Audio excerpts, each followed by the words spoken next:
Top 5 Nintendo DS games in no specific order except one, because the number one is like definitely number one. Guess down in the comments. Like I promised in my last video that I was going to make a top 5 DS games, and here's the list. And keep in mind, these are my top 5 games. All right, I'm not gonna sit here and say they are the best Nintendo DS games, but they are my favorite and what I would consider the best. I can promise I have at least played 100 hours of each of these games in my lifetime. So not like recently, but like sometime in my life, I'd played these games for at least 100 or so hours. So I know what they are, I know what they do, I know what they're about. I only picked one game per franchise, so only like one Zelda, one whatever. This is all gonna be Mario games, all Zelda games, so only one game per franchise. Just okay, we're good, all right, cool. Anyways, let's just jump into it. Also, if you're new to the channel, please consider liking, commenting, subscribing, doing all that stuff. We hit 500 subs. I'm so happy. Thank you all so much. More about that later. Let's move on. Okay, number 5, all right, and this is really weird saying it as number 5 because I promise you it's not in a specific order, but number 5 is going to be Zelda The Phantom Hourglass. This game always meant a lot to me.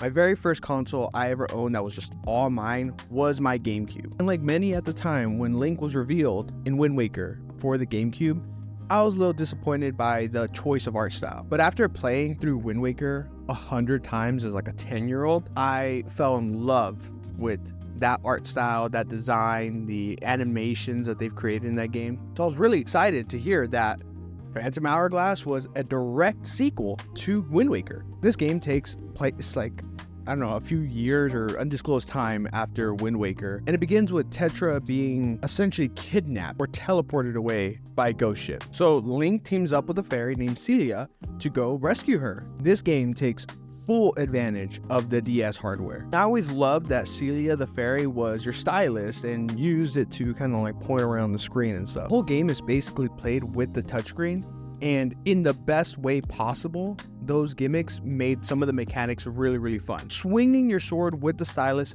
feels great, and I would argue that the sailing mechanic is better done in this game than it is done in Wind Waker. I'm not going to go more into the story just in case you haven't played it, but I will say that if you are a Zelda fan and have not played this game, you should play it. Can 100% recommend it to you. It's really great. If you're not a Zelda fan and haven't played this game, I still recommend it to you because the mechanics are great.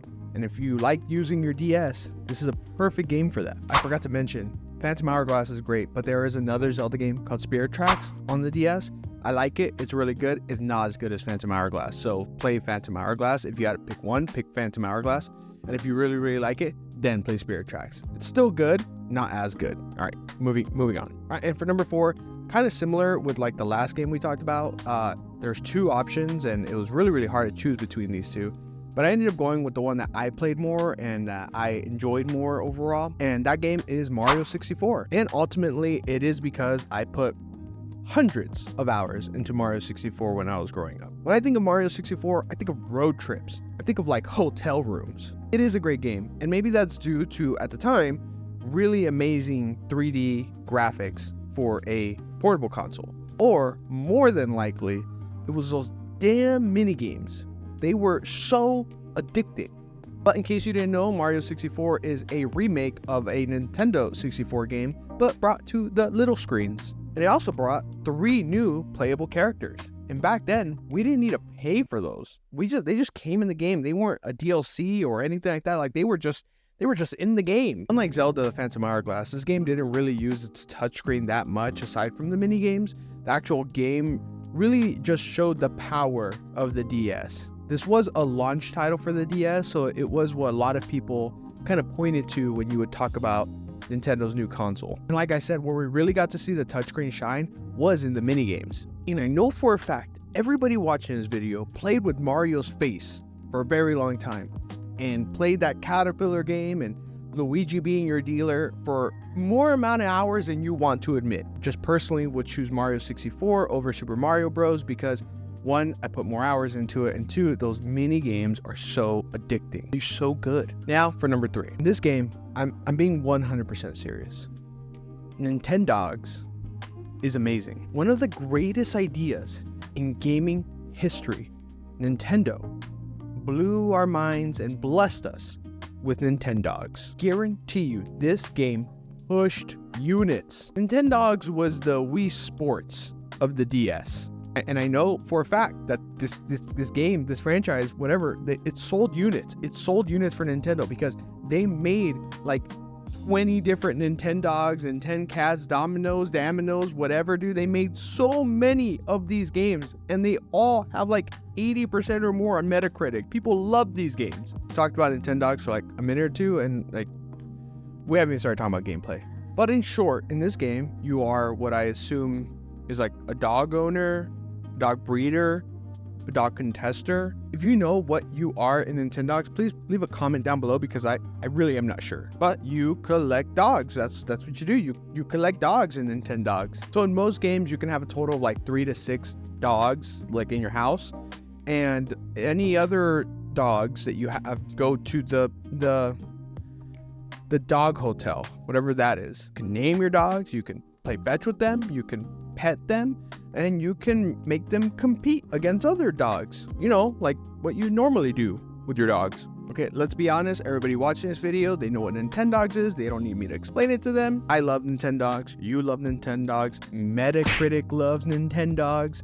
And I think it's safe to say that it falls somewhere in the top 5 of Nintendo DS games. And I don't think it matters which one you pick up because they're all essentially the same. Number 2 video game in this list is going to be Sonic Rush. I know, and I know I have a number 2. I guess like if I were to like actually number it, it'd be closer to number 5 because like let's be real. But I'm just doing a number 2 because like that's what the script says.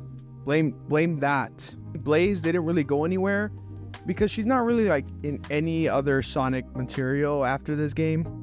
So that's too bad. Anyway.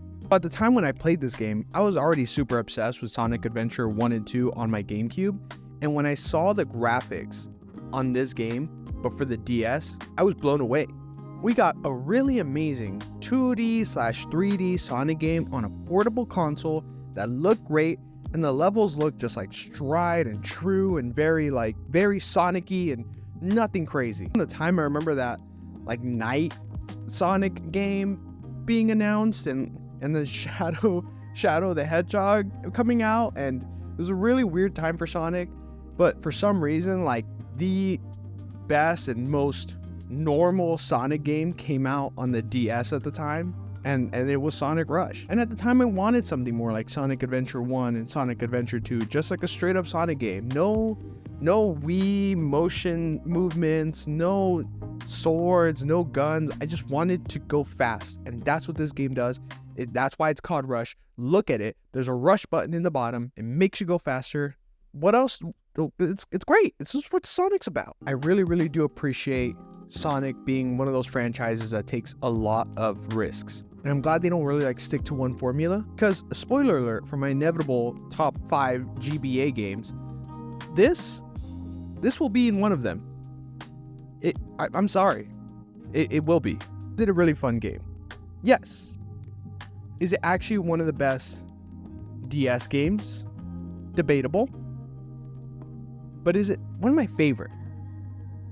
Undeniably. Okay, perfect. Yeah, we made it. We made it to number 1. Congratulations. Thank you so much for sticking around. And finally, the actual, undeniable number 1 game for your Nintendo DS is Pokemon. All of them. All of them. Remember when I told you in the beginning of the video that I was only going to choose 1 game per franchise? Well, I lied. Because the number 1 spot is all of the games. All of the Pokemon games. All of them. You know, this isn't like the most unexpected number 1 pick, but we are talking about peak Pokemon. Peak Pokemon. These are like the actual best games of the series. Like the actual best games of the series. And for my own sanity, I'm going to do a real quick ranking of these Pokemon games. It's a ranking video in a ranking video. Rankception.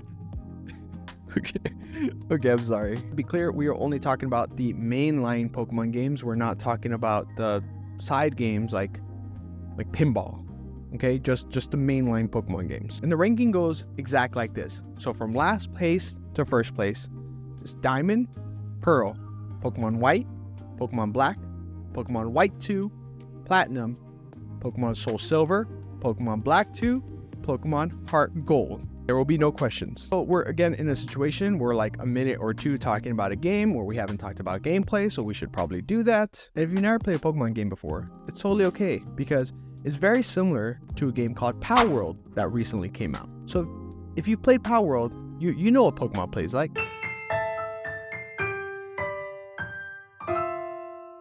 The good thing about Pokemon is the gameplay has been the same for about 20 years now. Personally, I could care less about a Pokemon story. I genuinely think that the story comes from the Pokemon that you choose to play the game with. And like I keep saying, the DS era was like peak Pokemon. And it really makes me sad when I look back and think that, you know, we complained about Pokemon White 2 and Black 2 being lazy back in the day. I remember when they got announced, everybody complaining about Zekrom and Rushrom's designs, and we were wrong.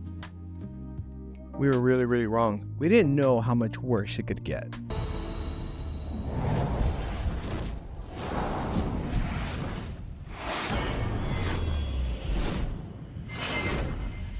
We were foolish, and we took Pokemon Company and Game Freak for granted at the time, and now we are paying for our sins. But again, all of these games are amazing. You could choose any of them and have a great time. The only ones I would say be careful for are Diamond and Pearl, and the only reason is because they play slow, which they do, but honestly, if you're not like paying attention, you're not going to really notice it. But the unfortunate part is like I've mentioned this to you now, so if you play it, you are going to notice it.